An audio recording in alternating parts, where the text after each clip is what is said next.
सभी फ्रेंड्स को हमारी तरफ से राधे राधे। तो मैं सविता स्वागत करती हूँ आप सभी का अपने फर्स्ट ब्लॉग में। तो आज यह मेरी फर्स्ट ब्लॉग है क्योंकि मैं ब्लॉगिंग करती नहीं हूँ, लेकिन आप लोगों ने टाइटल देखा ही होगा कि मेरे हस्बैंड मुझे छोड़ के चले गए हैं। तो हस्बैंड को छोड़ने के गम में मैं ब्लॉगिंग कर रही हूँ।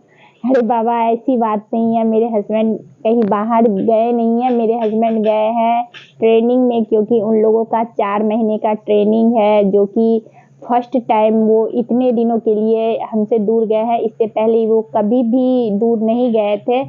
बस एक बार वो जब अमरनाथ गए थे तो 15 दिनों के लिए गए थे, बस इतने दिनों के लिए आज तक वो गए नहीं है। उनके जाने के बाद यहाँ घर की सारी जिम्मेदारी मुझ पे आ गई है। अब मुझे समझ में नहीं आता है, मैं इतनी बड़ी जिम्मेदारी कभी उठाई नहीं हूँ। घर का सारा काम भी देखना है, बच्चे को भी देखना है, हर चीज़ मुझे ही देखना है। तो अभी मैं सब्जी लेकर आई हूँ और उसके बाद कुछ किचन का सामान, जैसे कि बच्चे लोग का मिक्सचर वगैरह यही ख़त्म था तो ये सब लेकर आई हूँ। तो ऐसा नहीं है कि हस्बैंड जी नहीं है तो कुछ बनाना नहीं है, बनाती हूँ, क्योंकि वो कहते हैं 1-2 दिन की बात नहीं है ना, 4 महीना वो नहीं रहेंगे तो ऐसा नहीं है कि मैं बनाऊँगी। तो यहाँ मिक्सचर ले आया है बच्चे के लिए। मेरा बेटा साथ में गया था तो खर्चा तो उसे करवा के लाना ही है, और उसका डिमांड वो गया तो बोला मम्मी बर्गर खाएंगे। तो यहाँ मेरी सब्जी भी थोड़ी सी बची हुई थी, पराठा भी थी, लेकिन मैं सोची थी कि मैं बिरयानी बनाऊंगी। तो अब इस बच्चे का मन है बर्गर खाना, क्योंकि आसपास में जो है ना बर्गर मिलते हैं, बट नॉनवेज उसमें बनता है तो मैं वहाँ से नहीं लाती हूँ, क्योंकि हम लोग तो नॉनवेज खाते नहीं हैं। तो यहाँ सारी सब्जी मैं ले आई हूँ धो के, और उसके बाद अब सबसे पहले मैं यहाँ पे करूँगी क्या, सब्जी को कट करूँगी।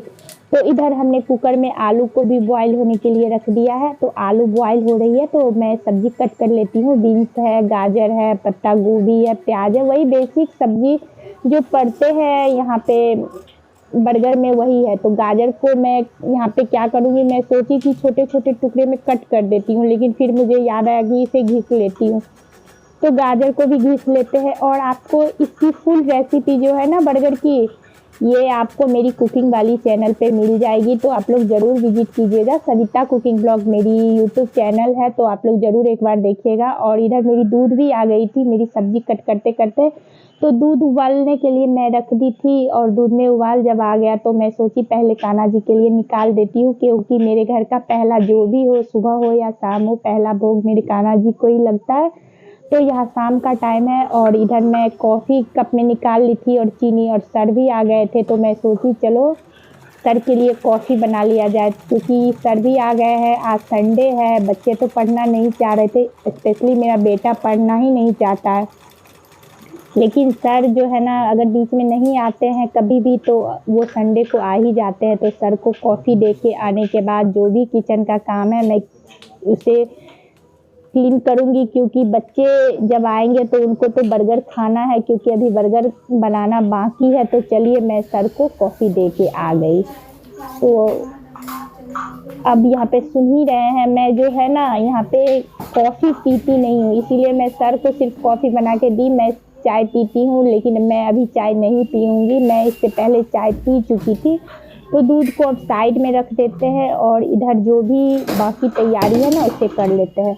तो यहाँ देखिए कुकर का ढक्कन खोलेंगे, और मेरे दूसरे मोबाइल पे उधर फ़ोन आ गया मेरे हस्बैंड जी का। तो मैं फ़ोन लेके आती हूँ, उसके बाद आपसे मिलती हूँ, क्योंकि इधर ही ये मोबाइल जो है ना चार्ज में लगा था। तो देखिए हस्बैंड जी का वीडियो कॉल आ गया है। आज संडे है तो आज उनसे बात भी करना हो रहा है, वैसे उनसे बात भी नहीं कर पाते हैं। तो वो कॉफ़ी के बारे में, क्योंकि उनको कॉफ़ी बहुत पसंद है, तो कॉफ़ी को मिस कर रहे हैं।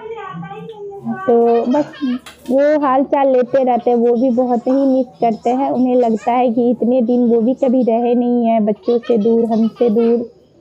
तो चलिए अब आगे आप हस्बैंड जी से बात करने के बाद, और उनसे मैं बात ही कर रही थी तो मेरे दूसरे मोबाइल पे फिर से दूसरा फ़ोन आ गया। तो ये मेरी दीदी का कॉल था। हर कोई परेशान रहता है, मेरी दीदी भी 2-3 बार फ़ोन ज़रूर करती है कि अकेले है थोड़ा देख लेती हूँ। तो उनसे बात करते हैं, उसके बाद फिर से मेरी सारी तैयारी हो गई है, तो मैं अब चलती हूँ बर्गर बनाने के लिए। लेकिन इसकी फुल वीडियो आपको मेरे कुकिंग वाले चैनल पे मिलेगी। देखिए मेरी बन रही है बर्गर, तो आप लोग भी आइए, जो जो खाना चाहते हैं आप लोग का वेलकम है। और फिर से इसे डिप करेंगे। और आप लोगों को मेरी फुल रेसिपी देखनी है तो आप लोग ज़रूर ज़रूर ज़रूर मेरी कुकिंग वाले चैनल पे आए और इस बर्गर की फुल रेसिपी देखें। यह बहुत ही मज़ेदार, मार्केट से भी अच्छी बनी है। तो बच्चे के डिमांड पे मेरी बर्गर बन रही है, क्योंकि बच्चे के पापा तो है नहीं, तो बच्चे का डिमांड मम्मा को ही पूरा करना पड़ेगा। तो इसीलिए मैं बना रही हूँ बच्चे के डिमांड के लिए बर्गर। वैसे मैं बनाती ही रहती हूँ, कोई लोग देखते ही हैं, कुछ ना कुछ नया मैं ट्राई करते ही रहती हूँ। ऐसा नहीं है कि मैं नहीं करती हूँ ट्राई। चलिए, बर्गर बनकर तैयार है, तो मैं तो चलिए अपने बच्चों को बर्गर खिलाने के लिए, तो आप लोग भी मेरे साथ चलिए। मेरे बच्चे तो बहुत ही खुश हो जाएंगे। तो डाल देती हूँ थोड़ा सा और यहाँ पे सॉस, ताकि वो लोग खा ले। मैं अपने लिए नहीं बनाई हूँ, बस दोनों बच्चों के लिए बनाई हूँ, क्योंकि मुझे बर्गर पसंद नहीं है। मैं अपने लिए सिर्फ टिक्की बनाई हूँ। तो चलिए बच्चे को देते हैं। और यहाँ पे देख लीजिए, दोनों बच्चे जो है ना टीवी देख रहे हैं और बर्गर के इंतजार में था मेरा बेटा। लपक के जल्दी से वो देखा कि कौन सा बड़ा है कौन सा छोटा है। उसे ये देखने में बहुत ही होता है कि कौन सा बड़ा है कौन सा छोटा है, तो वो बड़ा चूज करके ले लिया। तो आप लोगों को यह मेरी फर्स्ट ब्लॉग कैसी लगी हमें ज़रूर बताइएगा। तो अगर आप लोग को अच्छी लगेगी तो मैं फिर से एक नया ब्लॉग लाऊंगी। धन्यवाद, बाय बाय।